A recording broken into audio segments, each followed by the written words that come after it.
Hello students, welcome to Physics Champs. I am Dr. Richa Jain and today we will discuss about the vectors. So a physical quantity which requires magnitude as well as direction is known as vector quantity or vector. जितनी भी physical quantities होती हैं उनको हम two categories में divide कर सकते हैं, वेक्टर्स एंड स्केलर्स. तो जहाँ पर हमें मैग्नीट्यूड और डायरेक्शन दोनों की रिक्वायरमेंट होती है तो these quantity are known as vectors. तो वेक्टर को रिप्रेजेंट करने के लिए हम एक लाइन बनाते हैं इस टाइप से और फिर इसमें एक एरो लगा देते हैं यहाँ पर. So P Q is a vector. और इसको लिखने के लिए हम क्या करते हैं, कोई भी कैपिटल स्मॉल किसी भी टाइप का हम लेटर ले सकते हैं depending on the situation.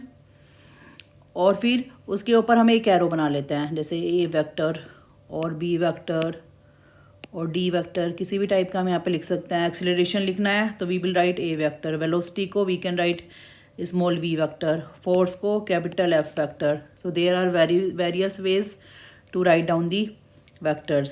Momentum can be written as small p vector. So now we will discuss about various type of vectors. It is very important to understand this topic. So first one is the parallel vector. So those vectors which have same direction. Vectors having same direction are known as parallel vector. For example, अगर हम यहाँ पर लिखते हैं ए vector और इधर हम लिख लेते हैं B vector. So A vector is parallel to B vector. तो यहाँ पर ए और बी के बीच में जो एंगल होगा that should be 0. Angle between A and B should be 0 because these are the parallel vector. Equal vector, अब यहाँ पर आप देख सकते हैं पैरेलल वेक्टर में तो दोनों का मैग्नीट्यूड यहाँ पर अलग अलग है, डिफरेंट है. पर अगर ये मैग्नीट्यूड इक्वल हो जाता है, फॉर एग्जांपल यहाँ पर हम सी वेक्टर ले लेते हैं और डी वेक्टर, अगर इनका इनिशियल टू फाइनल जो ये लेंथ है अगर ये सेम हो जाता है तो we can say A vector is equal to B vector. Anti-parallel vector, so this is similar to the parallel vectors, बस यहाँ पर डायरेक्शन अपोजिट हो जाती है. For example this is E vector और हम इधर ले सकते हैं, just minute. So this is F vector. तो ज़रूरी नहीं है कि यहाँ पर मैग्नीट्यूड इक्वल हो, डायरेक्शन यहाँ पर क्या है, अपोजिट है. Sorry, E vector is equals to direction of E vector is equal to is opposite to the direction of F vector. तो इस टाइप के जो वेक्टर्स हैं उनको हम एंटी पैरेलल वेक्टर बोलते हैं और इनके बीच में एंगल होता है 180 डिग्री.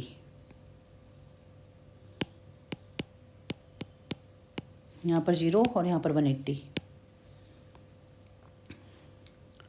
और नेगेटिव और अपोजिट वेक्टर्स, तो ये इक्वल वेक्टर का एक तरह से रिवर्स हो जाएगा. तो यहाँ पर जैसे हमने ए वेक्टर लिया है और फिर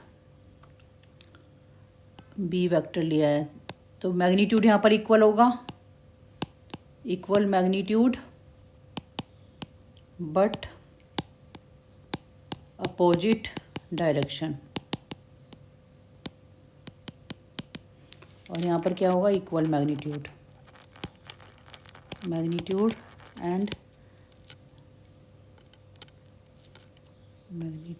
एंड सेम direction.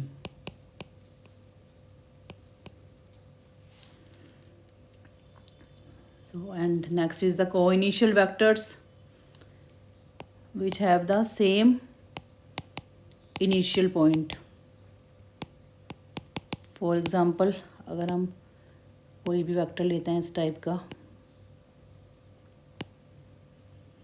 तो इसको हम लिख लेते हैं ए vector, B vector, C vector, D vector.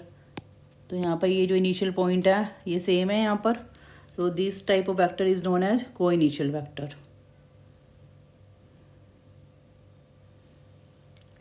Collinear vectors, ये भी एक तरह से जो हमने ऊपर पढ़ा है उसी टाइप का हो जाएगा। तो यहाँ पर एंगल कितना होगा, angle between vector should be 0 degree और 180 डिग्री। मतलब एक तरह से ये यहाँ पर जो हमने ऊपर पढ़ा हुआ है इन सब का कॉम्बिनेशन हो जाएगा 4 नंबर तक। 1 2 ये हमने 1 2 3 4 ये सभी एक तरह से क्या हो जाएंगे, कोलिनियर वेक्टर, क्योंकि एक ही लाइन पर हैं। तो अगर वो सेम डायरेक्शन है दोनों की तो यहाँ पर एंगल 0 हो जाता है, और या फिर इस टाइप की डायरेक्शन है तो दैट इज़ ऑल्सो थीटा 0 हो जाएगा यहाँ पर। और अगर इस टाइप से हो जाता है अपोजिट डायरेक्शन तो थीटा यहाँ पर 180 हो जाता है।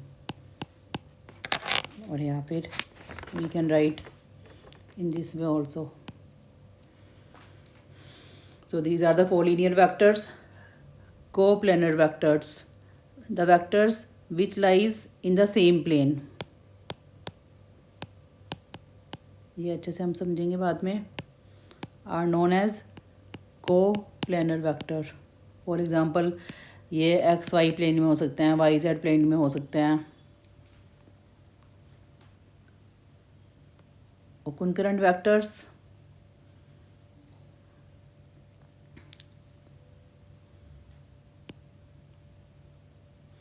या फॉर एग्ज़ाम्पल अगर हमने किसी वेक्टर को we are writing in this way, अगर हम इनको पीछे की तरफ एक्सटेंड करते हैं तो if they are meeting at the same point, for example year, so this type of vector is called concurrent vectors. Passes through the same common point.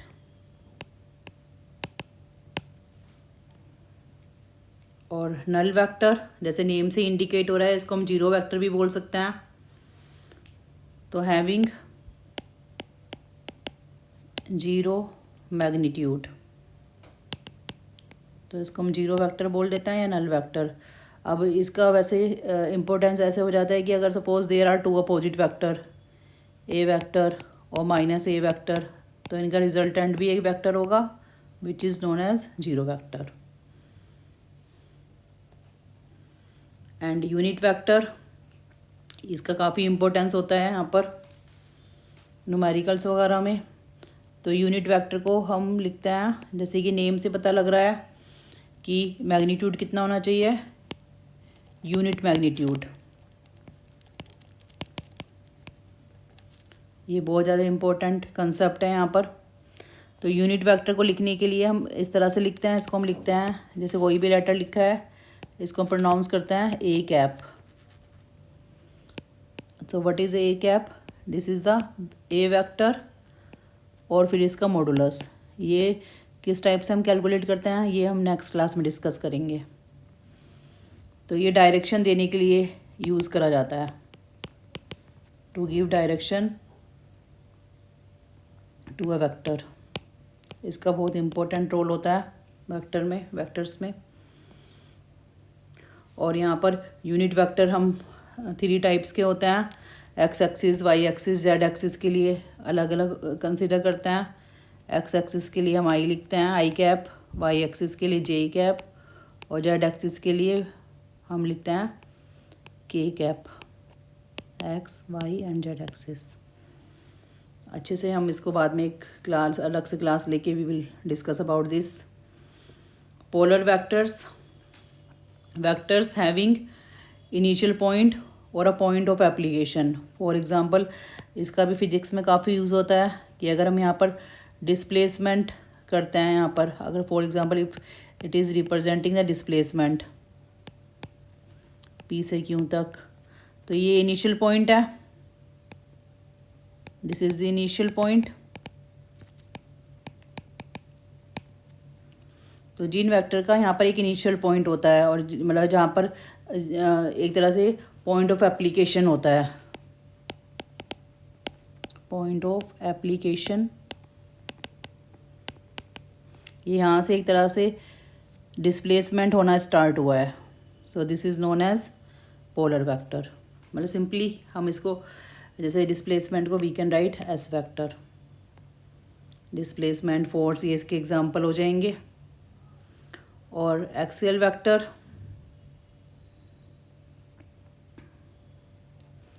ये रोटेशनल मोशन को इंडिकेट करने के लिए यूज़ होता है। फॉर एग्जांपल अगर ये axis है यहाँ पर, और इसमें अगर हम ऐसे क्लॉकवाइज रोटेट करते, ये स्टेप, ये क्लॉकवाइज रोटेट हो रहा है या एंटी क्लॉकवाइज रोटेट हो रहा है, तो ये एक तरह से क्या रिप्रेजेंट कर रहा है, एक्सियल वेक्टर। तो इसका एग्जांपल हो जाएगा एंगुलर वेलोसिटी, एंगुलर डिस्प्लेसमेंट, और भी काफ़ी सारी चीज़ें जो रोटेशन से रिलेटेड होती हैं, angular momentum.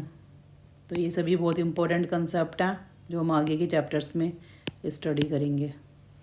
So this is all about the vectors और types of vectors. Thank you. So thanks for listening this video, and for more updates or online classes you can contact or install the app Physics Champs from the Google. Thank you.